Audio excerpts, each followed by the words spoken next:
तो last class में मैंने आपको एक रिलेशन बताया था, एक संबंध बताया था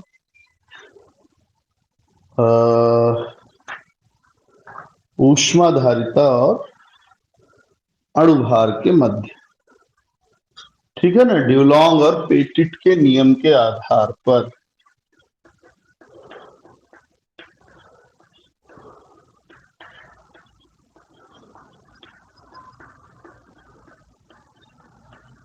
तो हमने ऑफलाइन क्लास में भी देखा था उस दिन कि मैंने आपको ये बताया था कि अगर हम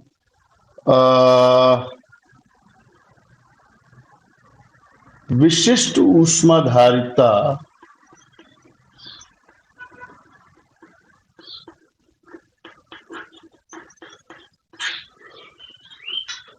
और अणुभार का गुणा करें तो हमने प्राप्त किया था कि ये रिजल्ट लगभग 6 कैलोरी के आसपास आता है। ये ड्यूलॉन्ग और पेटिट ने अपने सिर्फ प्रयोगों से बताया।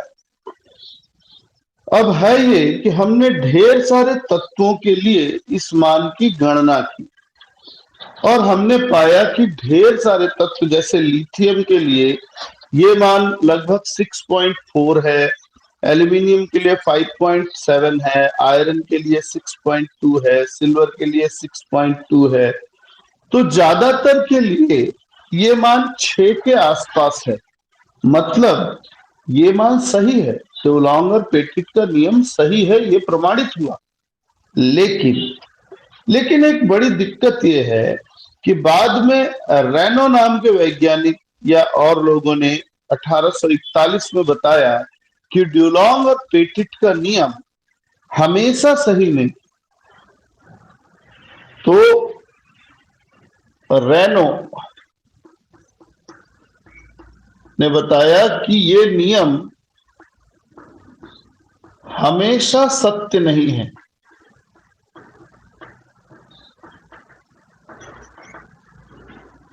कब कब सत्य है? तो निम्न तापमान पर, कम तापमान पर अगर आप किसी पदार्थ के तापमान को जैसे 25 डिग्री से 26 डिग्री 1 डिग्री बढ़ाना चाहो तो ये नियम सही है।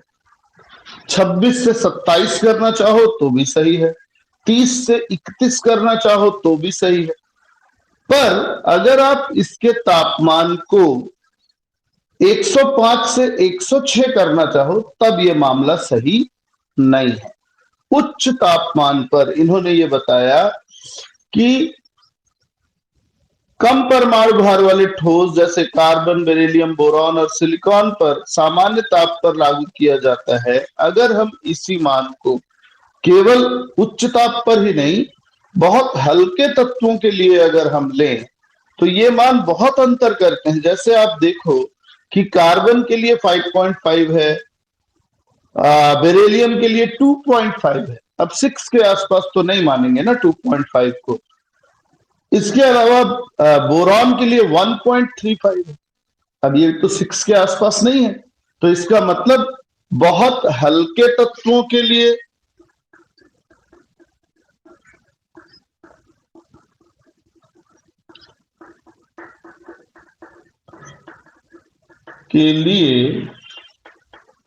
सामान्य ताप पर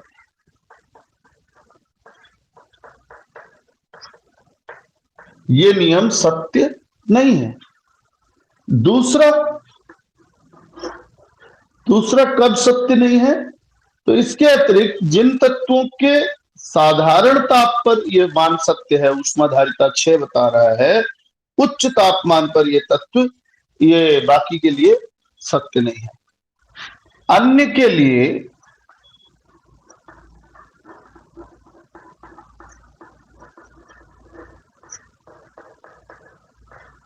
उच्च ताप पर यह नियम सत्य नहीं है। जैसे मान लो कि लिथियम या बेरिलियम के लिए, लिथियम या एल्यूमिनियम के लिए ये मान 6.4 और 5.7 6 के लगभग है सामान्य ताप पर।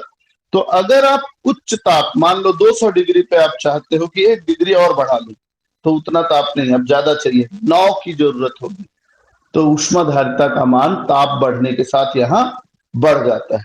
पर फिर भी आईआईटी वगैरह के एग्जाम में ये एक इम्पॉर्टेंट नियम है जहां हम इससे कैलकुलेशंस करते हैं। ठीक है, क्वांटम सिद्धांत हम आगे अलग से देख सकते हैं, इसमें कोई खास बात नहीं है, आप याद कर सकते हैं। हाइड्रोजन परमाणु का बोर मॉडल। अब हम बोर का मॉडल पढ़ेंगे थोड़ा सा, ताकि हम पढ़ सके क्वांटम यांत्रिकी की ओर। बोर का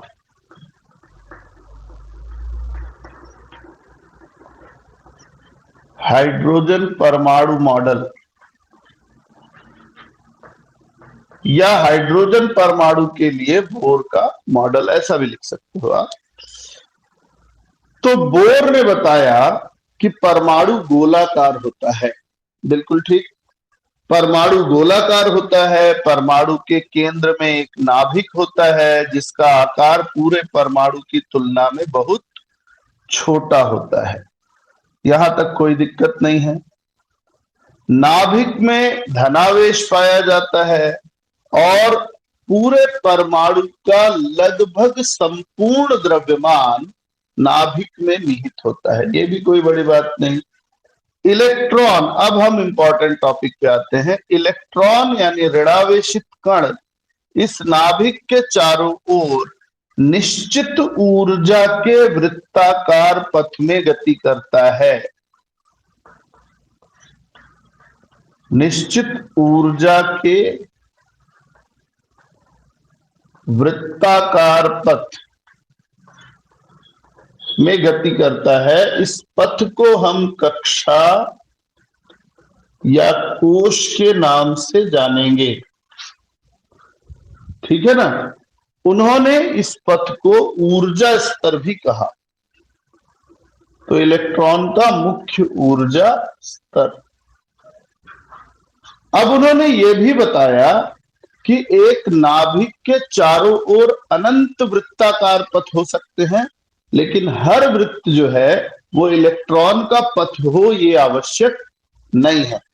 तो कौन सा वृत्ताकार पथ इलेक्ट्रॉन के पथ के रूप में पाया जाएगा? उन्होंने कहा केवल वे वृत्ताकार पथ जिनमें इलेक्ट्रॉन का कोणीय संवेग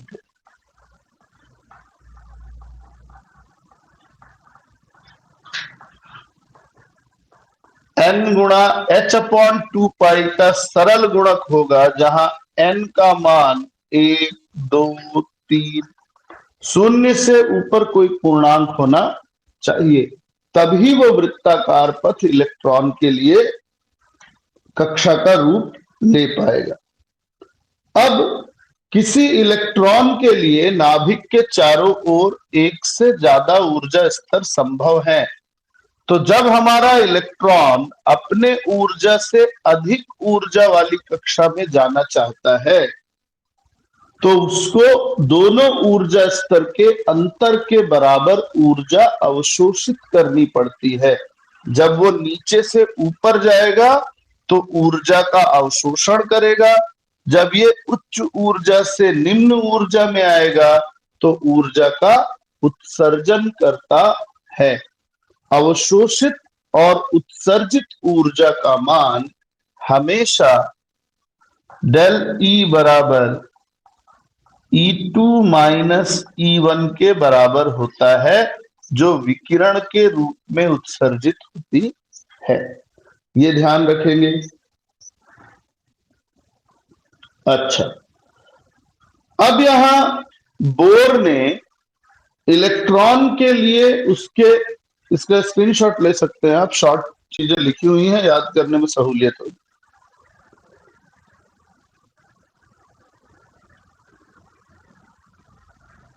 ठीक,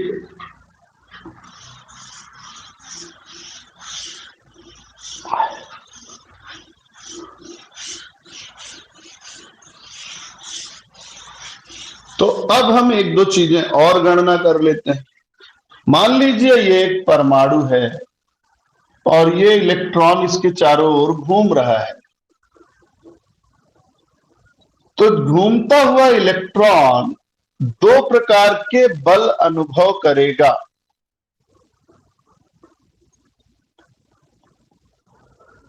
केंद्र का धनावेश इलेक्ट्रॉन जो कि ऋणावेश है उसको अपनी ओर क्या करेगा, आकर्षित करेगा।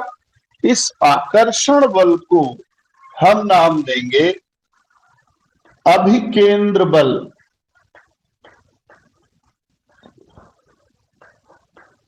ये आकर्षण बल है।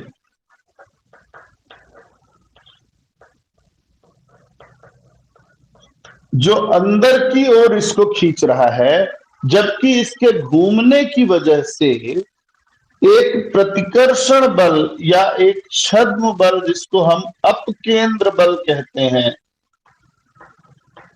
ये भी लगता है। जो आकर्षण नहीं, एक तरह का कैसा बल है, प्रतिकर्षण बल है। इसको एग्जैक्टली प्रतिकर्षण बोलना भी ठीक नहीं है। ये बल नाभिक को बाहर निकालने की कोशिश करता है, आउटवर्ड फोर्स बोलेंगे। ये बल भी लगता है। इलेक्ट्रॉन, घूमता हुआ इलेक्ट्रॉन न तो अंदर आ रहा है न ही बाहर जा रहा है। मतलब जब तक इलेक्ट्रॉन अपनी ऊर्जा स्तर में चक्कर लगाएगा, इन दोनों बलों का मान यानी अपकेंद्र बल और अभिकेंद्र बल दोनों के मान क्या होते हैं, बराबर हो जाते हैं। इस समय बराबर रहते हैं। इस आधार पर नाभिक की त्रिज्या की गणना की गई। आर बराबर n square h square upon 4 pi square m Z e square, जहां आर त्रिज्या है नाभिक की इलेक्ट्रॉन से दूरी, एन ऊर्जा स्तर है जिस ऊर्जा स्तर में हम उसकी त्रिज्या निकालना चाहते हैं, एच प्लैंक स्थिरांक है जो कि आप पढ़ चुके हैं,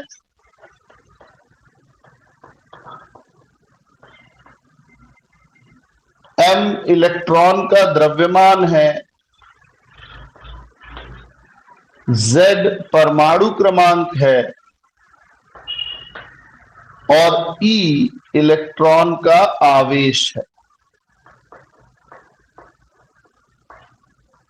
तो अगर आप ध्यान से देखें तो प्लैंक स्थिरांक स्थिरांक है, इलेक्ट्रॉन का द्रव्यमान स्थिरांक है, इलेक्ट्रॉन का आवेश स्थिरांक है, 4 स्थिरांक है, पाई भी स्थिरांक है।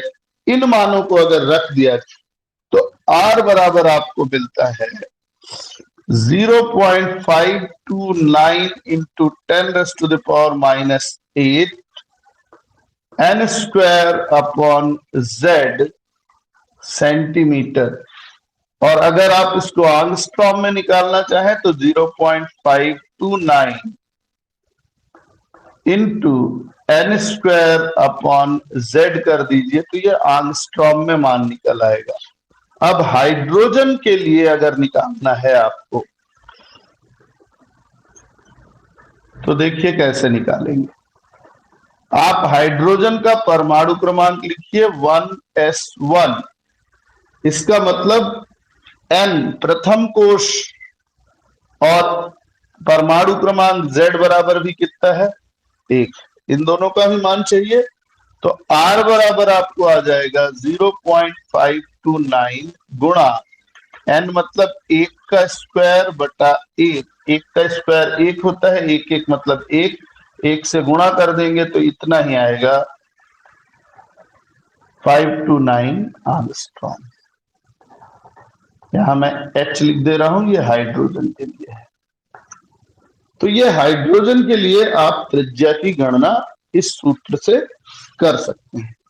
इसके अलावा आप किसी ऊर्जा स्तर, किसी कोश की ऊर्जा या कोश में इलेक्ट्रॉन के ऊर्जा की गणना भी कर सकते हैं। इसको नोट कर लें तो फिर मैं बताता हूं आपको, या स्क्रीनशॉट ले लें।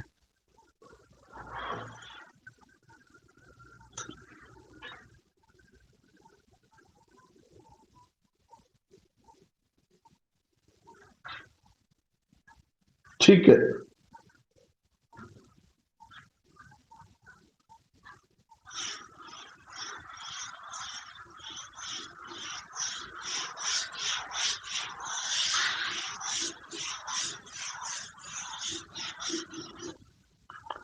तो अब हम आएंगे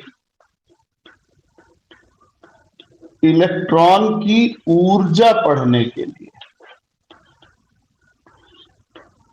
तो बोर ने इसी सूत्र से इलेक्ट्रॉन की ऊर्जा का सूत्र दिया, E बराबर -2π² m z स्क्वायर e⁴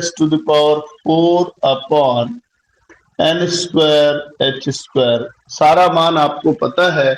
इन सारे मान को रखने पे हमको मिलता है E = -13.6 z² इलेक्ट्रॉन वोल्ट प्रति एटम, प्रति परमाणु इलेक्ट्रॉन वोल्ट में ऊर्जा निकली। मेनली इसी से निकालते हैं। अगर आपको जूल में निकालना है तो आप इसमें चीजों का कुछ और गुणा कर सकते हैं, मैं आपको बता दूंगा। ठीक है, तो हाइड्रोजन के लिए मान इतना ही निकलेगा। अब अगर मान लीजिए आप जूल में ऊर्जा चाहते हैं तो आप क्या करेंगे? E = 13.6 में इलेक्ट्रॉन का आवेश 1.602 गुणा 10⁻⁻⁹ बाकी गुणा z²/n² कॉमन रहेगा। ये हो गया जूल प्रति एटम, प्रति परमाणु। अब अगर आप चाहते हैं कि जूल पर एटम को हम जूल पर मोल में कन्वर्ट कर दें तो यह आ जाएगा 13.6 × 1.602 × 10⁻⁻19 में 6.022 गुणा 10⁻23 का गुणा कर दें, गुणा z²/n² लेते हुए, तो ये हो जाएगा आपका जूल पर एटम, मोल। ठीक है, तो आप इसको हल कर सकते हैं। इन सभी फार्मूलों से उन्होंने इलेक्ट्रॉन के ऊर्जा के लिए भी गणना की। अब बोर परमाणु मॉडल के बारे में ये खास बात है कि बोर परमाणु मॉडल में बहुत सारी चीजें ऐसी थी, जैसे ऊर्जा की गणना के लिए जो उन्होंने सूत्र दिया वो सही निकला, रिडबर्ग कांस्टेंट का जो मान दिया वो सही निकला। तो इस आधार पे ये मॉडल काफी अच्छा रहा, लेकिन इसमें भी कुछ कमी थी। क्या कमी थी? कमी नंबर 1, हाइड्रोजन परमाणु के बोर मॉडल में यह माना गया कि परमाणु के इलेक्ट्रॉन की किसी निश्चित कक्षा में संवेग और स्थिति दोनों ही ज्ञात होती है। चूंकि हमने ये माना कि इलेक्ट्रॉन नाभिक के चारों ओर एक निश्चित वृत्ताकार पथ में चक्कर लगाता है। जब हम कहते हैं निश्चित पथ, पथ का मतलब हुआ कि हमको इलेक्ट्रॉन की पोजीशन पता है, यहाँ पे था, यहाँ पे था, यहाँ पे था, यहाँ पे था, इसीलिए तो हमने उसको मिला के क्या किया है? पथ का निर्माण किया है। तो किसी निश्चित पथ का निर्माण सिर्फ तभी संभव है जब आप इलेक्ट्रॉन की निश्चित स्थिति को जान सकें, जो कि आज हम अच्छी तरह जानते हैं कि इलेक्ट्रॉन की निश्चित पथ को जानना संभव नहीं है। तो ये बात ठीक नहीं है। नेक्स्ट है बोर मॉडल। हाइड्रोजन स्पेक्ट्रम में प्राप्त विभिन्न रेखाओं की ऊर्जा स्थिति बनाने में सफल रहा, किंतु जब हम उच्च विभेदन क्षमता वाले मतलब हाई रिजॉल्विंग पावर स्पेक्ट्रोस्कोप का इस्तेमाल करते हैं तो उसमें अनेक और पतली लाइनें मिलती हैं। उनका स्पष्टीकरण हाइड्रोजन से सामान्य से संभव नहीं है। हमने ये देखा कि जब हम हाइड्रोजन या किसी पदार्थ को चुंबकीय क्षेत्र में रखते हैं तो उसकी एक स्पेक्ट्रम की लाइन कुछ पतली पतली और लाइनों में बढ़ जाती है, जिसको जीमन प्रभाव कहा गया चुंबकीय क्षेत्र में, और विद्युतीय क्षेत्र में जब ये बढ़ जाती है तो इसको कहा गया स्टार्क प्रभाव। तो कोई स्पेक्ट्रम की रेखा और पतली रेखाओं में क्यों बढ़ जाती है, इसका भी स्पष्टीकरण बोर के पास नहीं था। बोर परमाणु के आकृति के बारे में तो बता रहे थे, किंतु उसी परमाणु से बनने वाले अणु के बारे में कुछ खास जानकारी नहीं दे पा रहे थे। तो ये सारी चीजें थी जिससे क्या किया गया, हमको आगे अध्ययन का मौका मिला कि अच्छा इनको भी ढूंढना है, इनको भी। तो एक चीज अच्छी तरह समझिए कि अगर कोई सिद्धांत कुछ प्रश्नों का उत्तर नहीं दे पाता है तो ये उस सिद्धांत की कमी तो है, लेकिन उस सिद्धांत का एक लाभ भी हुआ कि उसने एक प्रश्न ऐसा दिया जिसका उत्तर आपको आगे ढूंढना पड़ेगा, यानी विज्ञान को एक कदम और आगे चलने का मौका प्रदान किया। ठीक है ना? तो ये चीज। इसके बाद हम आते हैं, अगला टॉपिक है कॉम्पटन इफेक्ट। कॉम्पटन प्रभाव क्या है? तो मैं शुरू में थोड़ा सा आपको बताता हूं। सन 1923 में एच कॉम्पटन ने यह पाया कि यदि न्यू आवृत्ति वाली एक्स किरणों को किसी हल्के तत्व जैसे कार्बन, एल्यूमिनियम आदि पे गिराया जाता है तो तत्व द्वारा प्रकीर्णित एक्स किरणों में आपतित तरंग दैर्ध्य न्यू आवृत्ति वाली एक्स किरणों के अतिरिक्त बड़ी तरंग दैर्ध्य वाली विकिरणें भी होती हैं, यानी जिनकी ऊर्जा कम हो जाती है। तो सिद्धांत क्या, प्रभाव क्या निकला? वह घटना जिसमें किसी तत्व पर एक्स किरणों का प्रकीर्णन होने के पश्चात एक्स किरणों के तरंग दैर्ध्य में वृद्धि हो जाती है या उनकी ऊर्जा में कमी आ जाती है। क्या मतलब निकला, समझते हैं। डायग्राम कुछ इस तरीके का है।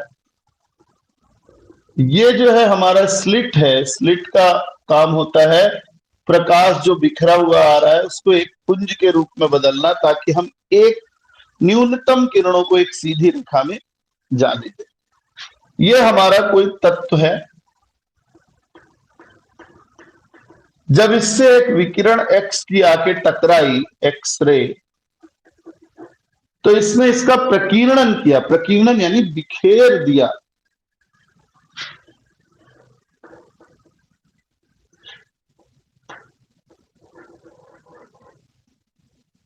इस तरीके से इसका प्रकीर्णन कर दिया।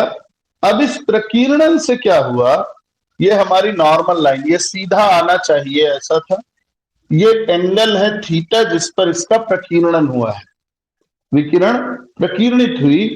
तो देखिए अगर 100 विकिरण आई तो 90 विकिरण मान के चलिए कि जिस आवृत्ति की आ रही है उसी आवृत्ति की प्रकीर्णित हो जाती है। कुछ नहीं होता, वो हमारे काम का नहीं है, उसको अध्ययन नहीं करना है। लेकिन 10 ऐसी विकिरणें भी हैं कि जिनकी आवृत्ति पहले न्यू थी और अब न्यू प्राइम हो गई। यहां यह ध्यान रखना है कि न्यू प्राइम कम है न्यू से। इसका मतलब यह हुआ कि आवृत्ति घट गई। आवृत्ति में कमी आई। आवृत्ति में कमी का अर्थ है तरंग दैर्ध्य बढ़ गया, तरंग दैर्ध्य में वृद्धि हो गई। दोनों उल्टा है ना, आवृत्ति कम होगी तो तरंग दैर्ध्य क्या हो जाता है, बढ़ जाता है। आवृत्ति कम होगी तो ऊर्जा भी क्या हो जाएगी, कम हो जाएगी। तो इसको 3 इस तरीके से समझना है। आवृत्ति की कमी ऊर्जा के बराबर, यानी आवृत्ति और ऊर्जा एक जैसा व्यवहार करेंगे, तरंग दैर्ध्य जस्ट उल्टा व्यवहार करेगा। तो कॉम्पटन प्रभाव हमारे दिमाग में एकदम क्लियर होना चाहिए कि जब कोई एक्स किरण किसी धातु की सतह पर या धातु पर आपतित की जाती है तो प्रकीर्णन के पश्चात विकिरण की आवृत्ति में कमी आ जाती है, अर्थात उसकी ऊर्जा में कमी आ जाती है। इस प्रभाव को हम कहेंगे कॉम्पटन प्रभाव। अब कॉम्पटन प्रभाव को समझना है, क्यों कमी आई। बहुत सरल है, इसको हम क्वांटम यांत्रिकी से नहीं, सामान्य चिरसम्मत यांत्रिकी से समझते हैं। सामान्य चिरसम्मत यांत्रिकी कहती है कि जब कोई एक्स किरण आती है तो वो हमारे इलेक्ट्रॉन से टकराती है। ठीक है ना? तो पहले पुराना सिद्धांत प्लांक का हमने ये देखा था कि आइंस्टीन ने बताया कि विकिरणें क्वांटमों में केवल उत्सर्जित ही नहीं होती वरन क्वांटमों या फोटॉनों में अवशोषित भी होती है। हम जानते हैं कि एक क्वांटम या फोटॉन से संलग्न ऊर्जा का मान एच न्यू होता है। अतः जब एच न्यू विकिरण वाली एक्स किरण का एक फोटॉन तत्व की सतह से टकराता है तो वह अपनी कुछ ऊर्जा को इलेक्ट्रॉन को दे देता है। तो क्या हुआ ये कि ये एचन्यू ऊर्जा वाला हमारा एक फोटोन आया, इससे टकराया और टकरा के अपनी कुछ ऊर्जा इसको दे देता है। मान लो 10% ऊर्जा दे दी, तो बचा कितना? उसके पास अब 100% नहीं बचेगा, 10 देने के बाद 90 ही बचेगा। तो स्वाभाविक है इधर से निकलने वाला जो होगा एच न्यू प्राइम, उसकी ऊर्जा कम हो जाएगी। तो ऊर्जा में कमी आने का कारण क्या है? फोटोन जब इलेक्ट्रॉन से टकराता है तो टकराने के समय फोटोन अपनी ऊर्जा का एक हिस्सा, कुछ हिस्सा इलेक्ट्रॉन को ट्रांसफर कर देता है, जिससे फोटोन की खुद की ऊर्जा क्या हो जाती है? कम हो जाती है।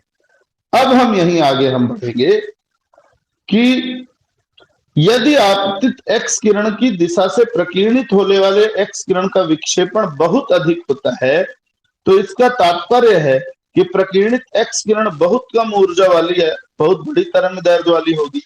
तो यह निर्भर करता है बहुत सरल तरीके से, अगर सीधा निकल जा रहा है तो हम ये मानेंगे कि भाई जैसा आया वैसा निकल गया। थोड़ा तिरछा हुआ मतलब ऊर्जा में थोड़ी कमी हुई, ज्यादा तिरछा हो गया, ज्यादा एंगल से हो रहा है, तो जितने ज्यादा एंगल से प्रकीर्णन होगा, हमारा प्रयोग ये कहता है ऊर्जा में उतनी कमी आती है।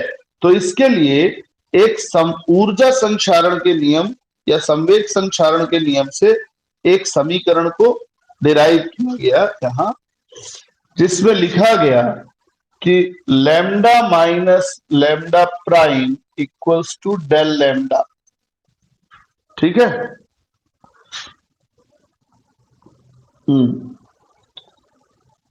और ये इक्वल होगा 2h अपॉन एम सी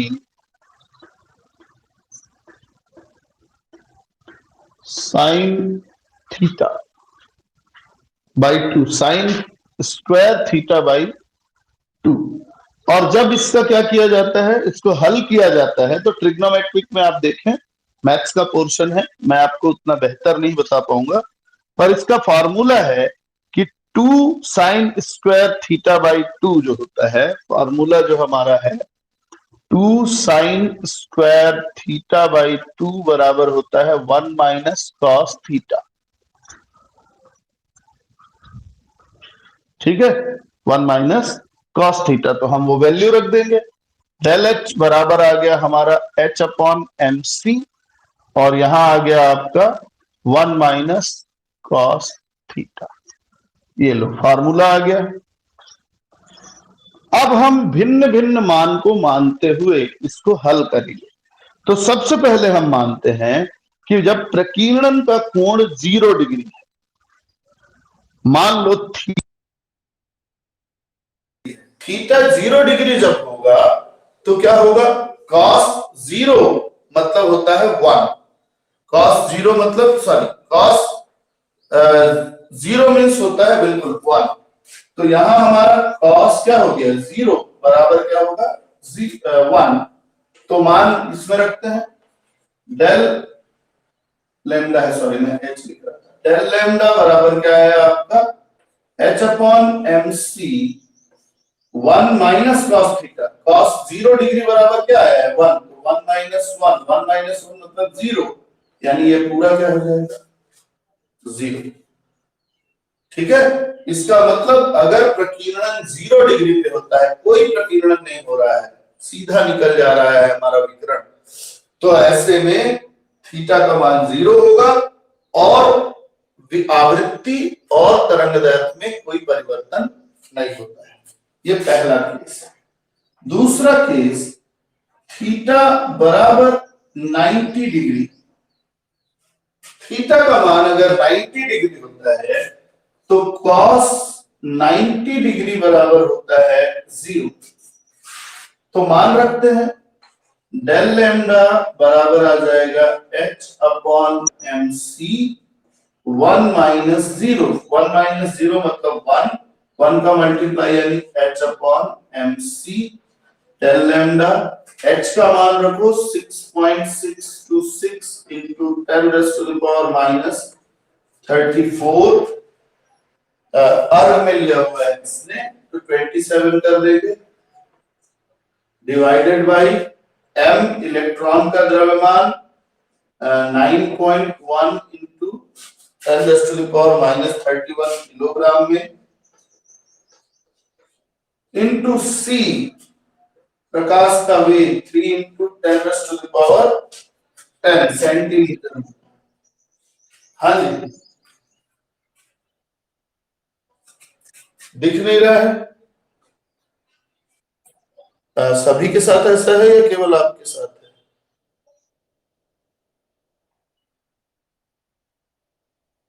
अभी अभी हाँ, दिख रहा है ना? आप स्क्रीन को ऐसे रोटेट करो बेटा, कैमरा जो है आपने सीधा पकड़ा हुआ है, उसको तिरछा कर दो तो दिखने लगेगा, है ना बेटा? कई बार क्या होता है, कैमरा सीधा पकड़ने पे पूरा स्क्रीन नहीं आता है। अभी दिख रहा है? हाँ, तो ये हो गया। इसका अगर हम गुणा करें तो गुणा करने पे हमको जो मान मिलता है, अब इतना लंबा चौड़ा तो पूरा भरने की जरूरत नहीं है। डेल लैम्डा बराबर आपको आ गया, इसको हल किया गया तो 0.0242 आर्मस्ट्रॉन्ग, यानी तरंग दैर्घ्य में इतने का परिवर्तन होता है। ये कब की स्थिति है? जब हमारा प्रकीर्णन 90 डिग्री पे हो। अब दूसरा संभावना, तीसरी संभावना कि भाई थीटा का मान 180 डिग्री पे हो। 180 कब होगा? जिधर से टकराया उधर ही वापस आ गया। समझ में आया? ऐसे टकराएगा और ऐसे ही वापस आ गया। पहले केस में सीधा निकल गया तो 0 डिग्री, दूसरे केस में टकरा के ऐसे 90 डिग्री पे गया तो दूसरी स्थिति, तीसरा टकरा के सीधा वापस आ गया, प्रकीर्णन। तो ऐसी स्थिति में डेल लैम्डा यानी cos 180 जो होता है वो क्या होता है? ये होता है -1। आप देखो 0 का 1 है तो 180 का क्या होगा? -1। तो आप वैल्यू देखो, del lambda equals to h upon mc 1 minus cos, 1 minus -1 minus minus plus हो जाएगा तो ये आ जाएगा h अपॉन mc गुणा 2। h अपॉन mc का मान कितना निकाला है हमने? तो डेल लैम्डा बराबर हो जाएगा 0.0242 गुणा 2, यानी ये आ जाएगा 0.0484 आर्मस्ट्रॉन्ग। ये है कॉम्पटन प्रभाव। एक बार फिर से हल्के से रिपीट कर दे रहा हूं, तो क्या समझ में आया ये देखना है। हमने ये देखा कि जब कभी भी किसी धातु की सतह पर या धातु पर एक्स किरणों का प्रकीर्णन किया जाता है, एक्स किरणों को डाला जाता है, तो एक्स किरणें उससे टकरा के प्रकीर्णित हो जाती हैं, इधर उधर बिखर जाती हैं, और इन तरंगों का बिखरने के बाद एक्स किरणों की जो आवृत्ति है वो कम हो जाती है, तरंग दैर्घ्य बढ़ जाता है। इस प्रभाव को नाम दिया कॉम्पटन प्रभाव।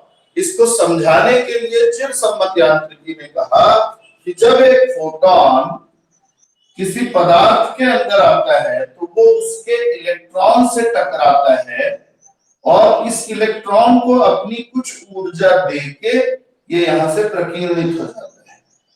तो ऊर्जा देने के बाद हमारे फोटॉन की ऊर्जा में कमी आ जाती है, इस कारण हमको उसकी आवृत्ति में कमी और तरंग दैर्घ्य में वृद्धि देखने को मिलती है। ऊर्जा में कमी आ जाती है, ऊर्जा के कम होने से आवृत्ति भी कम हो जाती है और तरंग दैर्घ्य बढ़ जाता है। यही कॉम्पटन प्रभाव का कारण है। हमने ये माना कि अगर हम इसके लिए एक समीकरण दें कि तरंग दैर्घ्य प्रकीर्णित का इतना और ये इतना, तो इस बेस पे फार्मूला निकला lambda minus lambda prime equals to del lambda is equal to 2h upon mc sin square theta by 2। 2 sin square theta by 2 का फार्मूला होता है 1 माइनस cos थीटा। हमने सरलीकृत किया तो आ गया h upon mc is equal to 1 minus cos theta. तीन परिस्थितियां लेते हैं कि अगर प्रकीर्णन 0 डिग्री हो, मतलब कोई प्रकीर्णन न हो, सीधा सीधा निकल जाए, तो ऐसी स्थिति में 0 डिग्री का cos थीटा होता है 1 1 को रखने पे 1 माइनस 1 जीरो हो जाएगा, जीरो से गुणा करने पे सब कुछ जीरो हो जाता है। यानी अगर हमारा एक्स किरण सीधा पार हो जा रहा है तो हम ये मानेंगे कि उसकी आवृत्ति और तरंग दैर्ध्य में कोई परिवर्तन नहीं होता। पर अगर प्रकीर्णन 90 डिग्री का हो, 90 डिग्री होने पे क्या होगा, cos 90 बराबर 0 होता है और गणना करने पे डेल लैम्डा का मान निकलता है 0.0242 एंगस्ट्रॉम, मतलब तरंग दैर्ध्य में इतने की कमी आ गई, इतना कम हो गया, सॉरी तरंग दैर्ध्य इतना बढ़ गया, आवृत्ति में कमी आ गई। थीटा अगर 180 डिग्री है, यानी जैसे टकराया, टकरा के उसी रास्ते पे वापस आ जाए तो हम कहेंगे थीटा 180 है, 180 का मान -1 होता है, मान रखने पे आता है h/mc गुणा 2, तो मान हल किया तो 0.0484 एंगस्ट्रॉम आया। और इस तरीके से हमने ये प्राप्त किया कि यहाँ पर लैम्डा में दुगनी कमी आ रही है, तरंग दैर्ध्य दुगना बढ़ जा रहा है, हम ये कहेंगे आवृत्ति में कमी आई। तो ये कॉम्पटन प्रभाव है। फिर इसके बाद डी ब्रॉगली सिद्धांत, मेरा ख्याल है डी ब्रॉगली सिद्धांत आप कई बार पढ़ चुके हैं, मैं फिर से थोड़ा सा रिपीट कर रहा हूं ताकि क्लियर हो जाए। आप इसको स्क्रीनशॉट ले सकते हैं, ठीक है, आगे बढ़ते हैं।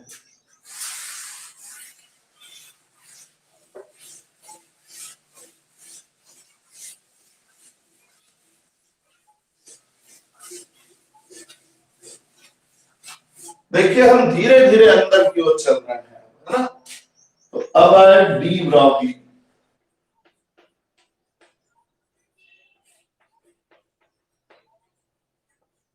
डी ब्रॉगली ने वास्तव में पदार्थों या कणों की द्वैत प्रकृति की व्याख्या की है। द्वैत प्रकृति की व्याख्या कैसे? द्वैत मतलब दोहरा चरित्र। आइंस्टीन द्वारा जब प्रकाश के द्वैत प्रकृति की सफल व्याख्या कर ली गई, यानी जब आइंस्टीन ये बताने में कामयाब हो गए कि प्रकाश तरंग है लेकिन उसमें कुछ गुण तरंगों के अलावा कणों के भी पाए जाते हैं, तो ये हो गया दोहरा चरित्र। तो इसी समानता के आधार पर फ्रांसीसी वैज्ञानिक लुइस डी ब्रॉगली ने कणों के या इलेक्ट्रॉन जैसे छोटे कणों के व्यवहार को समझाने के लिए अपना सिद्धांत दिया। उन्होंने कहा जब प्रकाश तरंग होकर कणों के गुण प्रदर्शित कर सकता है तो इसी प्रकार तीव्र वेग से गतिशील कण को भी तरंगों के गुण दर्शाना चाहिए। उन्होंने ये भी बताया कि हर एक गतिशील कण के साथ एक तरंग संलग्न होती है। मान लो ये कण गतिशील है इस दिशा में, तो उन्होंने कहा ये ऐसे ही गति नहीं करेगा, इसके साथ एक तरंग भी इसके साथ जुड़ी होगी और उस तरंग का तरंग दैर्ध्य लैम्डा कण के संवेग के साथ निम्नलिखित फार्मूले से जुड़ा होगा, जहां P क्या है, संवेग। अब ये समीकरण आया कैसे? तो इन्होंने सहारा लिया किसका? आइंस्टीन के समीकरण का। आइंस्टीन का समीकरण कण की ऊर्जा के बारे में बताता है, E = mc²।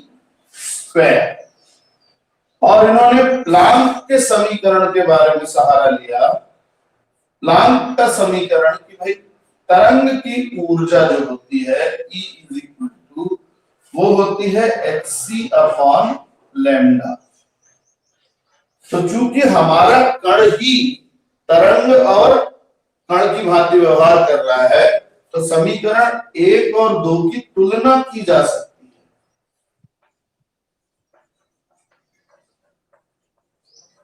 और तुलना करने पे आप देखेंगे कि mc² बराबर आ गया hc/λ। ये c और इसका स्क्वायर कटेगा, लैम्डा इधर और mc इधर, तो लैम्डा इक्वल्स टू आ जाएगा h/mc। Equation number 3। यहां चूंकि c जो है, c है प्रकाश का वेग, हम प्रकाश के बारे में तो बात कर ही नहीं रहे हैं, तो प्रकाश के वेग के स्थान पर कण का वेग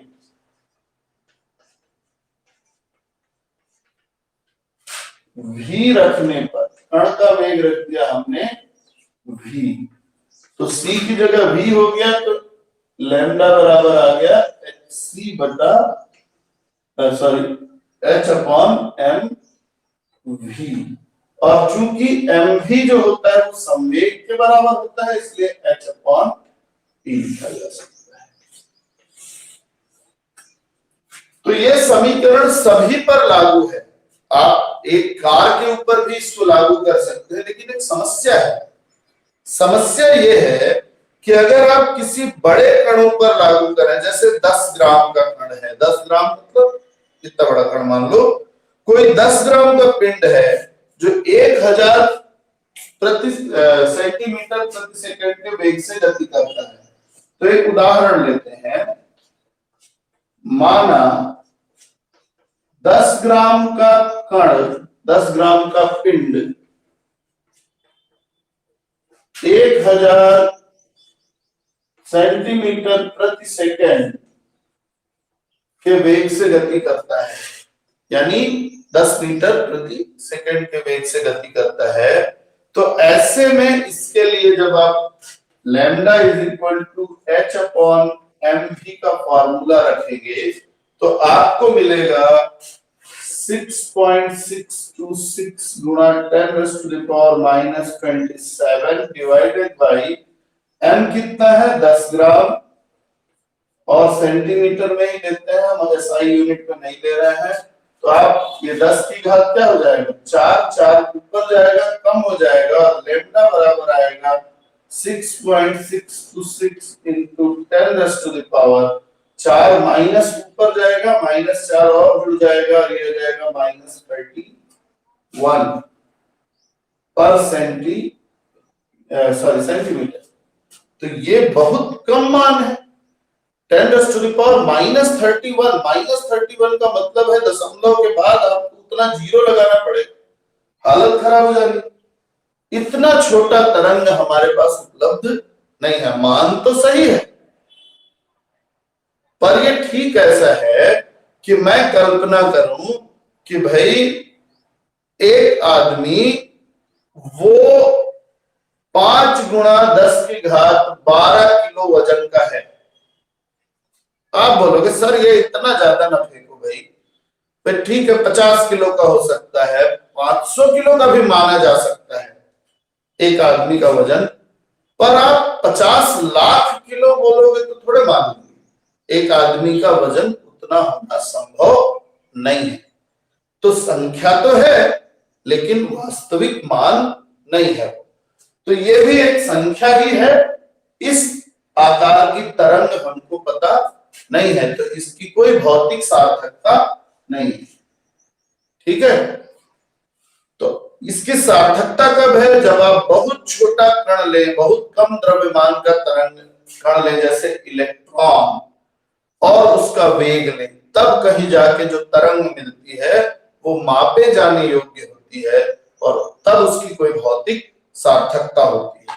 तो इसलिए डी ब्रॉगली का सिद्धांत सही तो है, पर ये केवल बहुत छोटे गतिशील कणों के लिए ही लागू किया जा सकता है। बहुत सूक्ष्म तीव्र वेग से गतिशील कण जैसे इलेक्ट्रॉन, प्रोटॉन, इनके लिए इसको एप्लीकेबल माना जाता है, इसकी भौतिक सार्थकता है। तो आज यहां तक, कल मैं आपको इसका डेविसन और जर्मर के बारे में बताऊंगा, और कल हम पढ़ेंगे श्रोडिंगर समीकरण भी संभवतः, जो कि बड़ा लेंथी सा है, ठीक है, पर अच्छा है।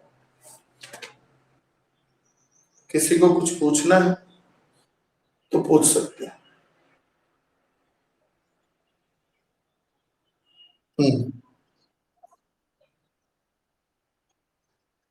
मैं आप लोगों को जो पढ़ाया हूं अभी तक, यानी क्वांटम यांत्रिकी के पहले तक का, है ना। तो क्वांटम यांत्रिकी के पहले तक तो मतलब फिजिकल तो कुछ नहीं पढ़ा एक तरह से आपने। तो इनऑर्गेनिक का आएगा आपको और ऑर्गेनिक का 2 चैप्टर आएगा। तो आपको 10 क्वेश्चन बनाना रहेगा ऑब्जेक्टिव बेस पे, ठीक है, और वो जल्दी हो जाएगा।